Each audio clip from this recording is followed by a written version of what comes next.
Būkite pasveikinti Kauno rajono Omega Tauras LSU prieš Telšius. Gecevičiui 36.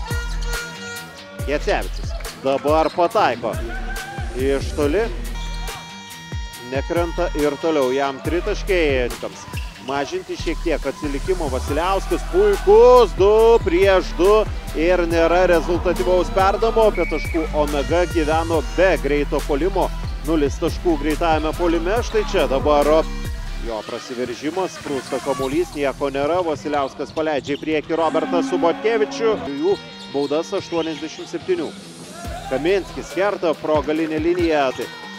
Prieš vienus lygos favoritų.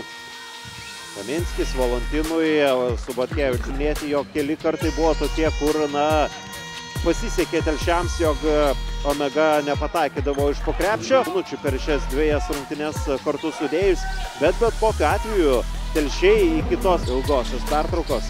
Šarūnas Vasiliauskas prieš Jakštą. Tai yra beje... Čia apsigina šeimininkai. Vasiliauskas su Juškevičiumi ir dabar. Tai jau antrojo aštuoneto akistata, kaip ir Alytus prieš Plungės Olimpą. Nežinau, ar delikatesas dar pajėgių žaidėjų tiek vienas prieš vieną, tiek komandiškai. Tai yra stiprios komandos. Prasidėjo prieš paskutinį trečią kėlinio minutę, nesusikalbėjimas gynyboje. Tomas Galeckas. 10 metimų šiandien iš žaidimo yra išsimetęs Tomas Galeckas, dabar išsimeta 11. Kalendorinių metų rezultatyvumas siekia beveik 19 taškų per rungtynes. Šiandien Gecas turi 10. Pocius.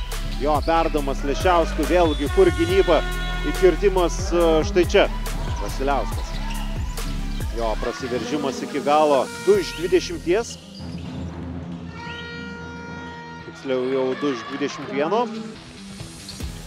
0 taškų, visi 3 netaiklus tritaškai. Čia blokas, Kajus Vizgirdas. Galima keliauti į puolimą. Šliogeris, Vizgirdas, taškai iš po krepšio.